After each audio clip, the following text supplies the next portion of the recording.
Welcome back, everybody, to Unconditional Surrender, the Me, Myself, and I playthrough of the main event scenario.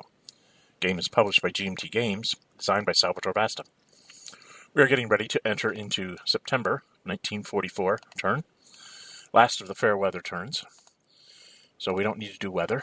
There will be no declarations of war at this point. In the economy phase, I've already pretty much done the calculations. Germany has 40. Britain has 36. Russia has 52.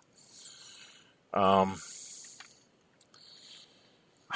thought about possibly giving something to the Hungarians, but I have a feeling I'm going to need to move a lot of Germans and rebuild and so on, so I'm not giving anything to my allies. And that's the economy phase. We go right on into the strategic warfare phase. The Russians are still at +2. The Germans are at 0 because they no longer have an airplane in Norway. So we look at the faction card. The Germans have a submarines. The Russians don't have anything they can play. You would think I would play the submarines against the Allies, but the Allies are already at like a total of +5. So what I'm hoping to do is just maintain my factories where they are. So I'm going to play the submarines now against the Russians. So the Russians are +2 but halved, and the Germans are just a straight die roll. And the Germans roll a 5, and the Russians roll a 1. +2 is a 3, halved to 1.5 becomes a 2. So that's a 5 to a 2, and they actually inflict. The Germans get back their factory loss marker, and the Russians' factory loss marker goes up by 1. So the Russians go up by 1, and the Germans go down by 1. And then we roll for the German submarine, and we get a 5. So it will be back in 5 turns. 1, 2, 3, 4, 5. Back in February. At the same time that the Russians get a partisans marker. Okay, and then we have to go to the West. Because the Americans are in the war, the West starts off at +2, and they have 3 bond markers, so they get +1 for each of those. So it's a 0 to a +5. There's nothing on the faction card for either side to play, so we just roll and see what happens. The Germans roll a 2, and the Allies roll a 3. +5 is an 8. And a 2 to an 8, of course, is factory loss, 1 by the Germans. The British can't go up anymore, can't get any more back because they're already at 1, which is the minimum they can be at. So Germans go back up to 2. So they cut a couple points off the Russian conquest stuff, and they maintain themselves. So they'll have 40 again in October, which is very, very good for the Germans. And then we have to take all the bombed markers off here. Make the Allies do that again in their turn. And that's strategic warfare. Now we go to strategic movement. First and foremost, the Germans want to make this thing be able to move. I'm trying to think of a good place to do a strategic move here.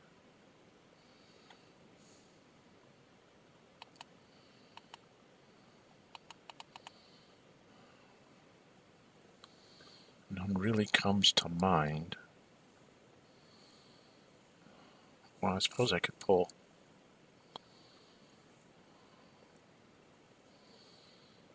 Hey, I'm going to do a funny defense of the north of Germany. Alright, we're going to use the strategic move marker on this guy outside of Riga. And we're going to move him down the rail lines straight east, or west, I guess.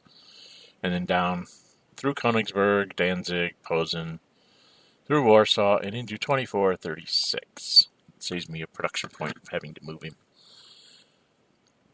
And we're going to do some fancy maneuvering here. I think that saves me a production point. Not sure if this works right, but that's what we're going to do. The West, I have a strategic move marker on my London garrison unit here. And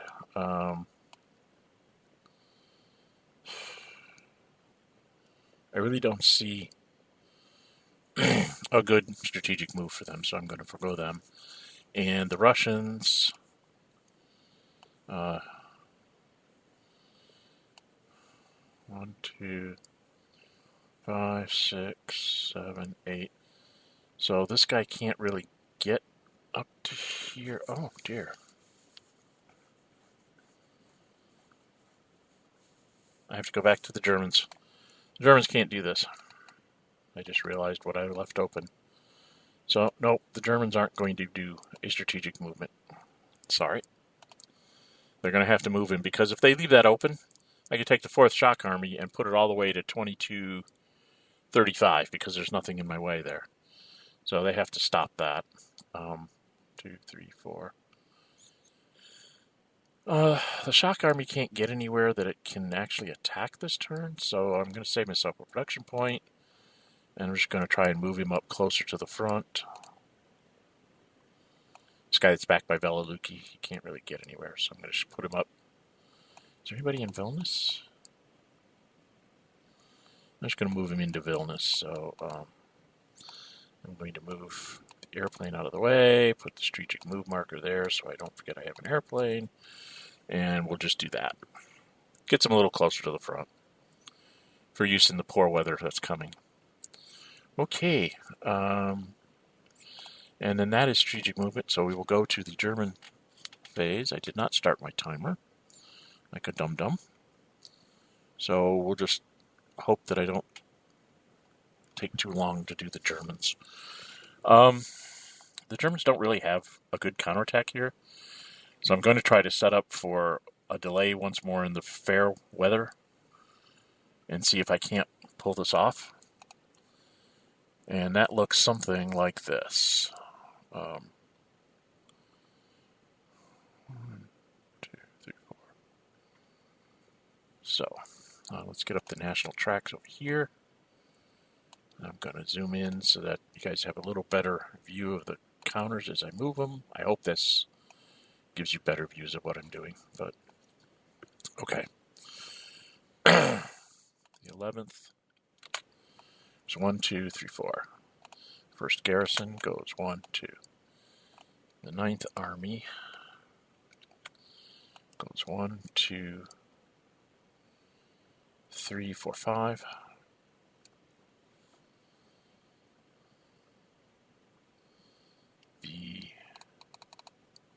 So that's 3 so far. Down to 37. 5th Panzer goes 1, 2, 3, 4, 5, 6, 7.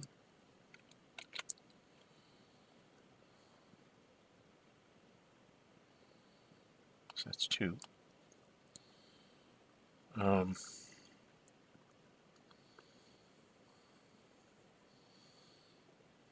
4th Army goes 1, 2, 3, 4, 5, 6, 7 behind the Hungarian. So it should be another one. And then the garrison unit goes 1, 2, 3. It's 1, 2, 3. 1, 2, 3, 4 to rest. The reason why I'm throwing the garrisons in those cities is just to make the Russians spend a unit. Has to spend some production movement points besides the production to activate it. He has to spend some kind of movement points to take care of them, or it's going to be like a couple turns before he can do anything about them if he wants to surround them. And so I'm more than happy to let them sit there for a while. Because garrisons don't cost me will points to lose. So that's 1, 2, 3, 4, 5, 6, 7. I'm down to 33.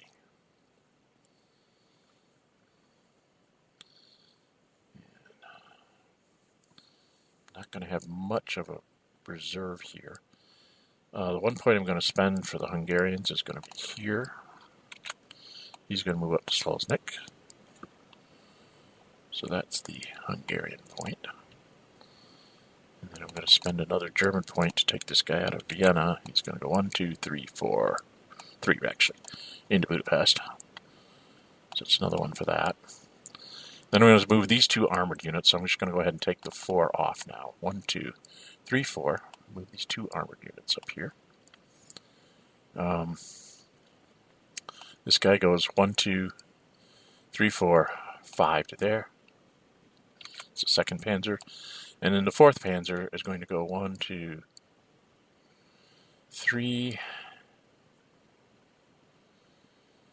4, 5.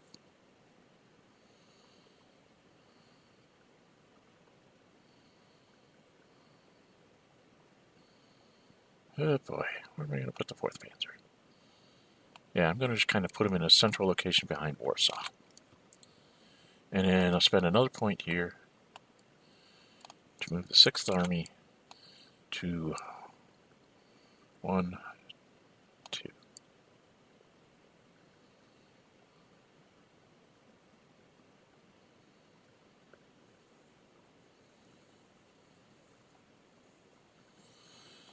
And that's what I'm going to do there.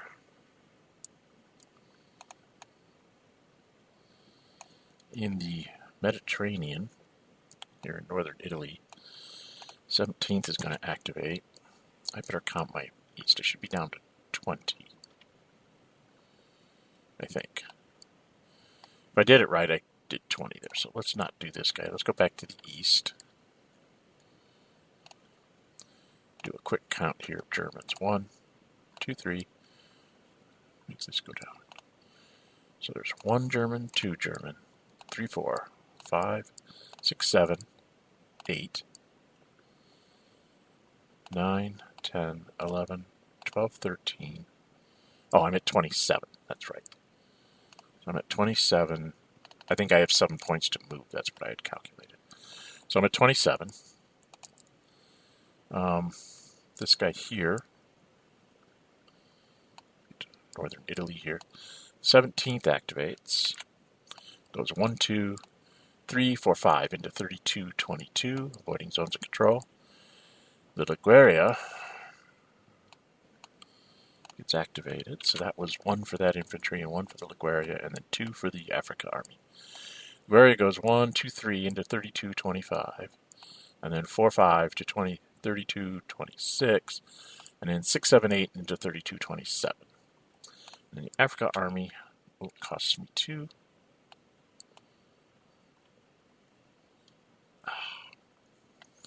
That's where I was supposed to do the strategic move.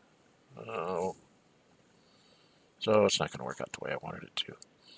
That's the way it goes. I have to do this.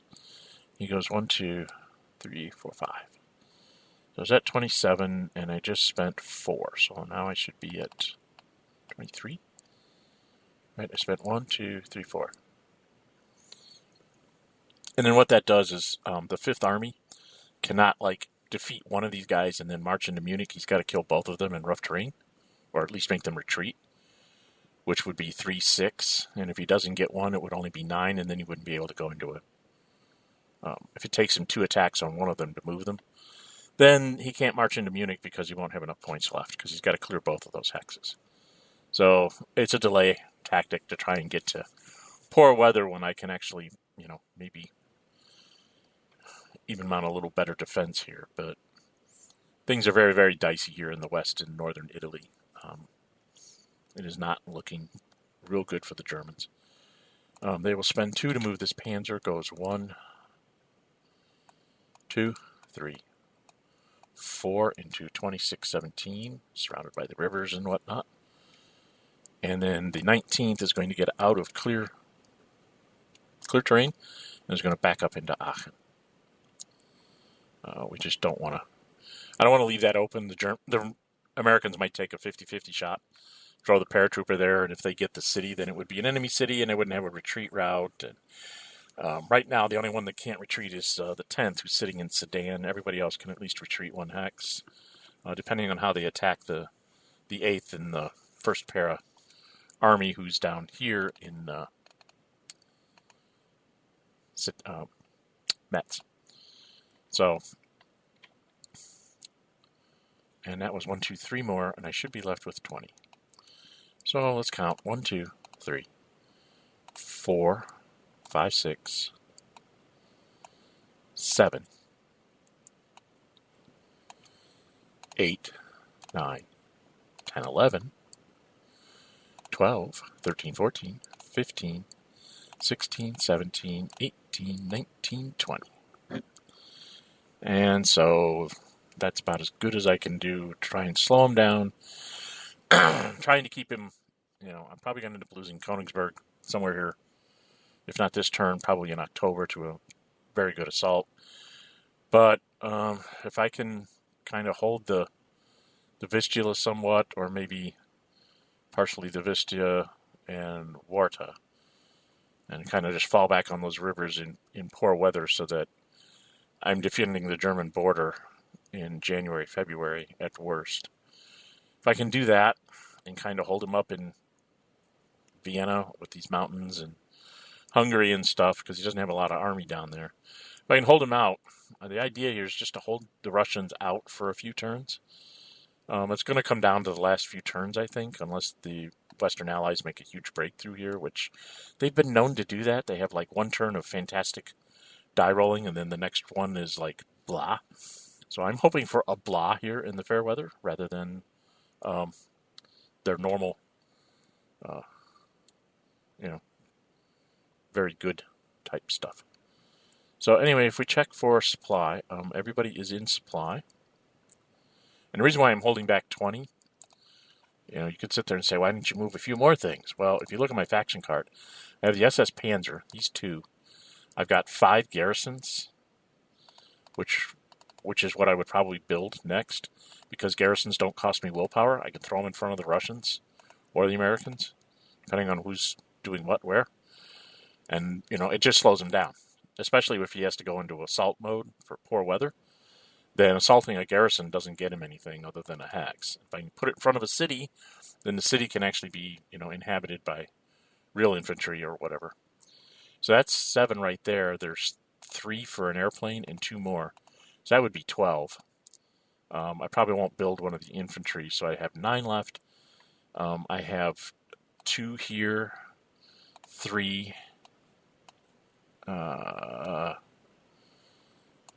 If I go to the east, I have 3, 4.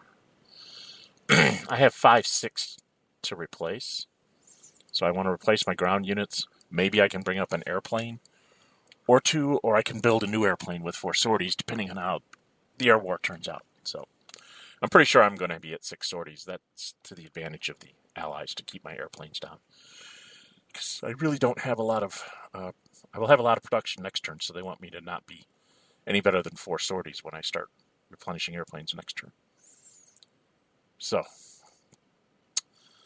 that, to me, is the German turn. I will zoom out 1 level so you can kind of get a little bit better picture of what's going on. The Hungarians are...